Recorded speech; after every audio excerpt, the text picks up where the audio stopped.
यूं ही नहीं होती हाथों की लकीरों के आगे उंगलियां।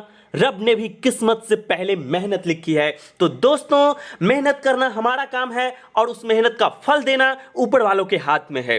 तो हमेशा अपना बेस्ट देते रहिए। तो आपका अपना channel quiz of the day with AJ में आपका स्वागत है और आज मैं लेकर के आया हूं इस बूस्टर डोज का दूसरा पार्ट। अगर पहला पार्ट आपसे बाय चांस मिस हो गया है तो उस पहले पार्ट का लिंक मैं इस वीडियो के डिस्क्रिप्शन में डाल दिया हूं, जाकर के आप जरूर से जरूर देख लो, क्योंकि आपके आने वाले एग्जाम में ये काफी हेल्पफुल होने वाला है। और अगर आप हमारे चैनल पे नए हो तो चैनल को सब्सक्राइब करके बेल आइकन दबा लें, जिससे हमारे आने वाला वीडियो का नोटिफिकेशन मिले आपको सबसे पहले। तो बिना समय गंवाते हुए बढ़ते हैं अपने पहले क्वेश्चन की तरफ। हमारा पहला क्वेश्चन है, सेलुलॉइड सेलुलॉइड क्या है? Option A cellulose acetate, option B regenerated cellulose, option C cellulose nitrate, option D cellulose acetate butyrate. तो इसका जो राइट आंसर है सेलुलोज है सेलुलोज नाइट्रेट। सेलुलोज क्या है? Cellulose nitrate. ओके, बढ़ता हूं अगले क्वेश्चन की तरफ। हमारा अगला क्वेश्चन है, main constituent of cotton fibre. Cotton fibre का मेन कॉन्स्टिट्यूएंट क्या होता है? Option A lignin, option B cellulose, option C starch, option D gelatin. तो इसका जो राइट आंसर हो जाएगा सेलुलोज। अब यहां पे हम जरा सा देखते हैं कि इसमें सेलुलोज कितना परसेंट होता है और बाकी इसमें और क्या क्या चीज होता है। ठीक है, तो यहां पे आप देख रहे हैं कि ये कॉन्स्टिट्यूएंट कॉटन फाइबर का है। ये आप देख रहे हैं सेलुलोज इसमें 94% होता है और प्रोटीन 1.3% होता है और ये सब थोड़ा कम अमाउंट में होता है। मेनली इसमें 94% जो होता है सेलुलोज होता है और यही एग्जामिनेशन पॉइंट ऑफ व्यू से इंपॉर्टेंट है। बढ़ते हैं अगले क्वेश्चन की तरफ। हमारा अगला क्वेश्चन है, the monomer for the production of neoprene rubber is. Neoprene rubber के प्रोडक्शन में मोनोमर क्या है? Option A acetylene, option B chloroprene, option C isoprene, option D none of this. तो इसका जो राइट आंसर हो जाएगा वो हो जाएगा क्लोरोप्रीन। नियोप्रीन रबर के प्रोडक्शन में क्लोरोप्रीन जो है वो मोनोमर है। ठीक है, तो कुछ मोनोमर मैं यहां पे आपके लिए लेके आया हूं। सबसे पहले तो क्लोरोप्रीन से नियोप्रीन जो बनता है उसका देख लीजिए। ये देखिए, ये क्लोरोप्रीन का फार्मूला है। इसका पॉलीमराइजेशन किया जाता है तो नियोप्रीन बनता है। वही अभी पूछा गया था, नियोप्रीन किससे, उसका मोनोमर क्या है, तो वो है क्लोरोप्रीन। और कुछ मोनोमर मैं लेके आया हूं जो कि एग्जाम में पूछ देगा। जैसे अभी नियोप्रीन का पूछा किसी एग्जाम में, आपसे पूछ देगा टेफ्लॉन का मोनोमर क्या है, तो वहां पे आपको लगाना पड़ेगा टेट्राफ्लोरोइथिलीन। ठीक है, और फ्लेक्सिबल ग्लास का क्या है?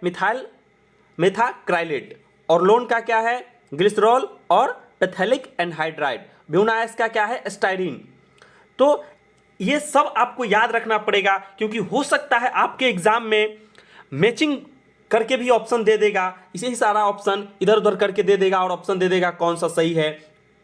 ठीक है, तो आजकल मैचिंग का पूछने का भी ट्रेंड चला हुआ है।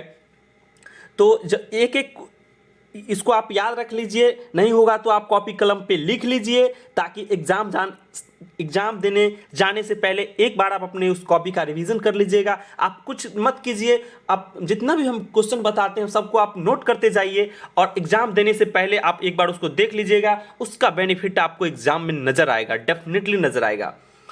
तो बढ़ते हैं अगले क्वेश्चन की तरफ। अगले क्वेश्चन पे बढ़ने से पहले कुछ मोनोमर्स और इंपॉर्टेंट मोनोमर है जो एग्जाम में पूछता है। तो फिर पूछ देगा आपको पॉलीप्रोपिलीन का मोनोमर क्या है, तो वो है प्रोपीन। पॉलीस्टीरीन का मोनोमर क्या है? स्टाइरीन। ये तो शानदार है, ये भी अक्सर पूछा जाता है। पूछ देगा आपको पीवीसी का मोनोमर क्या है, तो वो है विनाइल क्लोराइड। ये भी शानदार क्वेश्चन है। ठीक है, तो और ये भी इंपॉर्टेंट है कि बैकलाइट का मोनोमर क्या है, तो फिनॉल फॉर्मल्डिहाइड। तो जितना भी अभी हम मोनोमर बताए आपको एग्जामिनेशन पॉइंट ऑफ व्यू से, ये चार ये हो गया और अभी इधर जो बताए हैं 3-4 वो सारा मोनोमर आप कहीं लिख लीजिए, एग्जाम में आपको हेल्प मिलने वाला है। ठीक है, तो बढ़ते हैं अगले क्वेश्चन की तरफ। हमारा अगला क्वेश्चन है the unit of dynamic viscosity in SI unit. SI unit में डायनेमिक विस्कोसिटी का क्या है यूनिट? तो इसका option A KG per metre per second, option B newton per metre square, option C metre square per second, option D metre per newton second. तो इसका जो right answer हो जाएगा KG per metre per second. ठीक है, तो एक बार थोड़ा सा देख लेते हैं कि याद हो जाएगा आपको। ये देख लीजिए कि यहाँ पे निकाला हुआ है, देख लीजिए KG per metre per second. ठीक है, होता है न्यूटन सेकेंड पर मीटर स्क्वायर। आपको ऑप्शन में अगर ये दे दे न्यूटन सेकेंड पर मीटर स्क्वायर तो यही लगाना पड़ेगा। ठीक है, या फिर इसी को न्यूटन जो है KG metre per second square को न्यूटन बोला जाता है। ठीक है, तो न्यूटन का ये रख दिया और यहाँ से क्या हुआ, एक मीटर कट गया और 1 सेकेंड से 1 सेकेंड कट गया, KG per metre per second हो गया आंसर इसका। ठीक है, तो बढ़ते हैं अगले क्वेश्चन की तरफ। हमारा अगला क्वेश्चन है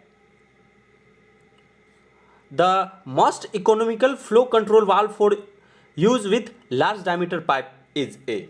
लार्ज डायमीटर पाइप के लिए सबसे most economical flow control valve कौन सा यूज किया जाता है? Option A butterfly valve, option B globe valve, option C needle valve, option D none of this. तो इसका जो राइट आंसर है वो है बटरफ्लाई वाल्व। ये लार्ज डायमीटर पाइप वाले में बटरफ्लाई वाल्व का यूज किया जाता है।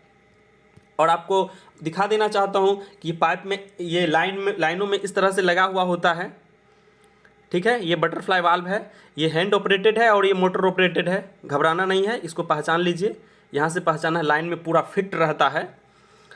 ठीक है, तो ये बटरफ्लाई वाल्व है। हमारा अगला क्वेश्चन है dash is an example of axial flow impeller. Axial flow impeller का एग्जाम्पल कौन सा है? Option paddle, option B turbine, option C propeller और option D all of above. तो एक्सियल फ्लो का जो एग्जाम्पल है वो है प्रोपेलर। प्रोपेलर आप लोग जानते हैं केसिन के अंदर लगा हुआ होता है और डिफरेंट टाइप का होता है। एक बार हम आप यहाँ देख लीजिए, ये सब इम्पेलर का ये अलग अलग सिंबल है, अलग अलग टाइप का इम्पेलर है, आप लोग देख लीजिए एक बार। ठीक है, तो बढ़ते हैं अगले क्वेश्चन की तरफ। हमारा अगला क्वेश्चन है aniline point of the diesel is measure of its dash content. तो एनिलीन पॉइंट जो होता है डीजल का वो क्या मेजर करता है? Option A aromatic content, option B paraffinic content, option C olefinic content, option D naphthenic.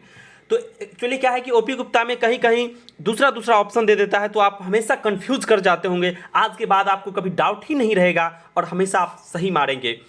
तो एनिलीन पॉइंट, तो सबसे पहले क्वेश्चन में ही एक क्वेश्चन छुपा हुआ है कि aniline point of the diesel. आपको पूछ सकता है कि एनिलीन पॉइंट किसके लिए होता है? डीजल, गैसोलीन सब ऑप्शन दे देगा, तो वहां पे आपको याद रहेगा कि डीजल के लिए एनिलीन पॉइंट होता है। क्वेश्चन से क्वेश्चन ऐसा भी पूछा जा सकता है, तो उसका कौन सा कंटेंट मेजर करता है? Option A aromatic, option B paraffin, option C olefin, option D naphthalene. तो इसका जो राइट आंसर हो जाएगा ये हो जाएगा एरोमेटिक कंटेंट को मेजर करता है। अब जरा सा इसको देख लेते हैं। ये देखिए एनिलीन पॉइंट के बारे में जरा सा हम देखे हैं कैसे उसका एनिलीन पॉइंट क्या होता है। तो the aniline point is the temperature. Aniline point एक टेम्परेचर है जिस पे eight which equal volume of aniline and diesel, aniline और डीजल का सैंपल लिया जाता है और जिस टेम्परेचर पे वो कंप्लीटली मिक्स हो जाता है उसी टेम्परेचर को हम लोग बोलते हैं क्या? Aniline point. ठीक है, और ये aniline point is measure of the aromatic content of the diesel fuel. याद रखिएगा हमेशा, कहीं कहीं ओपी गुप्ता में एरोमेटिक देता है, कहीं पे पैराफिनिक देता है, तो स्टूडेंट कंफ्यूज कर जाता है। ठीक है, कंफ्यूज नहीं होना है, एनी हाउ आपको एरोमेटिक कंटेंट ही मारना है क्योंकि यही परफेक्ट, यही राइट आंसर है। ठीक है, तो बढ़ते हैं अगले क्वेश्चन की तरफ। Catalyst used in catalytic reforming is. Catalytic reforming में कौन सा कैटलिस्ट यूज किया जाता है? Option A platinum on alumina, option B nickel, option C iron, option D aluminium chloride. तो इसका जो राइट आंसर हो जाएगा वो हो जाएगा प्लेटिनम ऑन एल्यूमिना। ठीक है, देखिए अब जरा सा देख लेते हैं इसके बारे में। Most catalytic reforming catalyst contain, ये देखिए, प्लेटिनम और रोडियम ऑन सिलिका और सिलिका एल्यूमिनियम सपोर्ट बेस। ठीक है, sometimes both platinum and rhodium का यूज़ किया जाता है। तो ऑप्शन के अकॉर्डिंग आपको चलना है। यहाँ पे रोडियम का कहीं चर्चा ही नहीं है इस ऑप्शन में, तो इसलिए आपको यहाँ पे प्लेटिनियम ऑन एल्यूमिना लगाना है। ठीक है, बढ़ता हूँ अगले क्वेश्चन की तरफ। हमारा अगला क्वेश्चन है, ए typical yield of kerosene in straight run distillation of crude oil में बी अबाउट %। क्रूड ऑयल में से जो केरोसिन बनाया जाता है, अगर मान के चलिए कि 100% 100 लीटर अगर क्रूड ऑयल आया तो उसमें से कितना लीटर केरोसिन निकलेगा? ऑप्शन ए 4% या फिर 10% या 18% या 26%। तो आपको हम बता देना चाहते हैं कि अगर 100 लीटर क्रूड आता है तो उसमें से 10 लीटर जो है केरोसिन, मतलब 10% केरोसिन बनता है। ठीक है, हमारा अगला क्वेश्चन है, which of the following is concern with both heat and mass transfer. इसमें से कौन सा जो यूज किया जाता है, मास और हीट ट्रांसफर दोनों में यूज किया जाता है? Option A Lewis relationship, option B Nusselt number, option C Kutateladze क्या है कुटाटिलाइज नंबर, और ऑप्शन डी फ्रॉड नंबर। तो इसका राइट आंसर है लेविस रिलेशनशिप। लेविस नंबर का यूज जो है हीट ट्रांसफर और मास ट्रांसफर दोनों में किया जाता है। तो यहाँ पे थोड़ा सा देख लेते हैं, यहाँ भी एक क्वेश्चन पूछा जाता है, लेविस नंबर जो है सो क्या होता है? वो होता है एस्किमिड नंबर और बाय पेरेंटल नंबर। ये भी अपने आप में एक क्वेश्चन है, यहाँ से भी एक क्वेश्चन पूछ देता है कि लेविस नंबर का क्या होता है, किसका किसका रेशियो है। ठीक है, तो ये भी एक अपने आप में क्वेश्चन है, आप लोग इसको भी याद रखिएगा। ठीक है, तो बढ़ते हैं अगले क्वेश्चन की तरफ। ठीक है, इसमें क्या है, जैसे एस्किमिड नंबर सबका रेशियो डिटेल्स में है, आप एक बार इसको देख लीजिएगा। ठीक है, बढ़ते हैं अगले क्वेश्चन की तरफ। हमारा अगला क्वेश्चन है, ये ग्रासफ नंबर और प्रेंटल नंबर दोनों का जो मल्टीप्लाई है उसको क्या बोलते हैं? Option A Graetz number, option B Rayleigh number, option C Nusselt number, option D Stanton number. तो इसका जो राइट आंसर हो जाएगा वो हो जाएगा रिले नंबर। ठीक है, ग्रासफ नंबर और प्रेंटल नंबर का जो मल्टीप्लाई होता है वो रिले नंबर होता है। तो एक बार तीनों नंबर का हम एक बार चर्चा कर देते हैं, देख लीजिए एग्जाम में तीनों आता है। रिले नंबर तो अभी बता ही दिए, रिले नंबर होता है ग्रासफ नंबर और प्रेंटल नंबर का मल्टीप्लाई, ये तो अभी क्वेश्चन ही है। बाकी आपको फिर उसमें क्वेश्चन पूछ देता है प्रेंटल नंबर फिर क्या होता है, तो वो होता है ratio of momentum diffusivity to heat diffusivity. ठीक है, और फिर पूछ देगा ग्रासफ नंबर क्या होता है, तो वो होता है बियोंसी फोर्स टू विस्कस फोर्स। तो यहाँ पे एक क्वेश्चन में 3-4 क्वेश्चन कवर हो गया है, आप ध्यान दीजिएगा। बार बार कहता हूँ, अगर आप लिख लेंगे तो वो आपका वो नोट्स, आप जो पढ़ाई करते हैं वो तो करिए, उसमें कोई डाउट नहीं है, वो हम मना नहीं कर रहे हैं। लेकिन हम जो वीडियो बना रहे हैं, जो क्वेश्चन हम बता रहे हैं, खास करके जो डिस्क्राइब कर रहे हैं, उसको भी आप एक कॉपी में नोटबुक करते जाइए, और एग्जाम में आप उसको एक बार नज़र घुमा दीजिएगा, 2 घंटे में तो रिवीजन हो ही जाएगा। ठीक है, या फिर एग्जाम देने जाएंगे ट्रेन में ही वो आपका रिवीजन हो जाएगा, फिर वो आपको काफ़ी हेल्पफुल होने वाला है। तो बढ़ते हैं अगले क्वेश्चन की तरफ। अगला क्वेश्चन है हमारा, experimental determination of dash is done by wetted wall column method. मतलब ये वेटेड वाल कॉलम मेथड से किसका डिटरमाइन किया जाता है? ऑप्शन ए डिफ्यूजन कॉफिशिएंट निकाला जाता है, या मास ट्रांसफर कॉफिशिएंट निकाला जाता है, एनटीयू निकाला जाता है, या नन ऑफ दिस। तो इसका जो राइट आंसर है मास ट्रांसफर कॉफिशिएंट निकाला जाता है वेटेड वाल कॉलम मेथड से। ओके, बढ़ते हैं अगले क्वेश्चन की तरफ। The half life period of A first order reaction is given by. First order reaction के लिए हाफ लाइफ का कितना होता है? ठीक है, जहाँ पे के इसमें जो है वो रेट कांस्टेंट है। ठीक है, तो ऑप्शन ए 1.5 के, 2.5 के, 0.693 बाई के, ये ऐसा लिखा हुआ है 0.693 बाय के। ठीक है, और ऑप्शन डी 6.93 के। तो इसका जो राइट आंसर है वो हो जाएगा सी 0.693 बाय के। ठीक है, और उसके बाद अगला क्वेश्चन है हमारा, the unit of rate constant for zero order reaction is. और आपको ये बता देना चाहूँगा कि ये क्वेश्चन सेम टू सेम आपको हैवी वाटर बोर्ड के एग्जाम में भी पूछा था, ठीक है। इंपॉर्टेंट क्वेश्चन है, याद रखिएगा। यहाँ पे ऑप्शन ए है मोल पर लीटर पर सेकेंड, मोल लीटर पर सेकेंड, मोल पर litre second, mole litre second. तो इसका जो राइट आंसर है वो मोल पर लीटर पर सेकेंड है। यहाँ ध्यान दीजिएगा, जीरो ऑर्डर के लिए कह रहा है रेट कांस्टेंट, ठीक है। तो हम यहाँ पे आप इसको एक बार नोट कर लीजिए। यहाँ पर हम लेके आए हैं रेट कांस्टेंट का फॉर्मूला। रेट कांस्टेंट का ये रेट कांस्टेंट अगर ए बी कुछ है कंसंट्रेशन किसी चीज़ का, तो देखिए रेट कांस्टेंट का ये फार्मूला फाइनली निकल के आता है। मोल जहाँ पे एन जो है वो रिएक्शन है, ऑर्डर ऑफ रिएक्शन है। अगर फर्स्ट ऑर्डर कहेगा तो वहाँ पे एन का वैल्यू वह 1 रख देंगे, और जीरो ऑर्डर कहेगा तो 0 रख देंगे। जितना ऑर्डर रहेगा इसमें एन का वैल्यू क्या रख देंगे, ऑर्डर ऑफ रिएक्शन। एन का वैल्यू क्या रख देंगे, ऑर्डर ऑफ रिएक्शन। अगर जीरो ऑर्डर के लिए कहेगा तो इसमें हम क्या करेंगे, अगर जीरो ऑर्डर के लिए कहेगा तो हम उसके जगह पे, अभी जीरो ऑर्डर के लिए करा तो उसके जगह पे हम 0 रख देंगे, है ना। तो चलिए इसमें एन का वैल्यू हम 0 रख देंगे तो क्या हो जाएगा, मोल और 1 इसमें 0 रख दिए, और उसके फिर एन के जगह पे क्या रख दिए, 0 - 1, ठीक है, और एस तो -1। मतलब यहाँ पे मोल ये हो जाएगा, और क्या हो जाएगा, ये वाला मोल पर लीटर पर सेकेंड। यहाँ देखिए हम तीनों ऑर्डर कहाँ एक जगह लिख करके ले आए हैं, जो कि आपके एग्जाम में पूछता है। तो अगर आपको जीरो ऑर्डर रिएक्शन के लिए कहेगा तो अगर आपको फार्मूला याद रहेगा ये, ठीक है, फार्मूला याद रहेगा तो अच्छी बात है, आप कोई भी निकाल सकते हैं। फार्मूला आप याद रखिए तो ज़्यादा बेटर है, ठीक है। अगर जीरो ऑर्डर के लिए कहेगा तो ये आंसर है। फर्स्ट ऑर्डर के लिए कहेगा तो सिर्फ 1/सेकेंड पर सेकेंड होता है। सेकेंड ऑर्डर के लिए लीटर पर मोल पर सेकेंड, और थर्ड ऑर्डर के लिए लीटर स्क्वायर मोल पर मोल स्क्वायर और सेकेंड पर सेकेंड। तो इसका ये फार्मूला है, सेम ही है दोनों।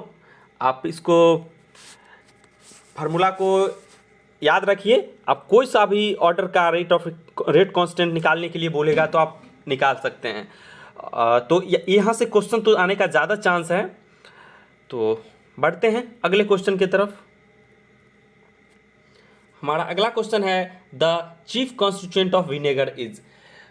विनेगर का मुख्य घटक कौन सा है, मुख्य कॉन्स्टिट्यूएंट कौन सा है। Option A formic acid, option B acetic acid, option C salicylic acid, option D oxalic acid. तो इसका जो राइट आंसर है वो एसिटिक एसिड। कभी कभी ये भी पूछ देता है एसिटिक एसिड का फार्मूला क्या होता है, CH3COOH, ठीक है। तो ओके, अगर आपको लग रहा है कि ये वीडियो इन्फॉर्मेटिव है, ये आने वाले एग्जाम में ये हेल्पफुल होने वाला है, तो हमारे चैनल को quiz of the day with AJ को सब्सक्राइब कर लीजिए, ठीक है। और बेल आइकन जरूर प्रेस कर लीजिए, क्योंकि आपको डेली 7 बजे से पहले वीडियो मिल जाएगा, आपका नोटिफिकेशन मिल जाएगा।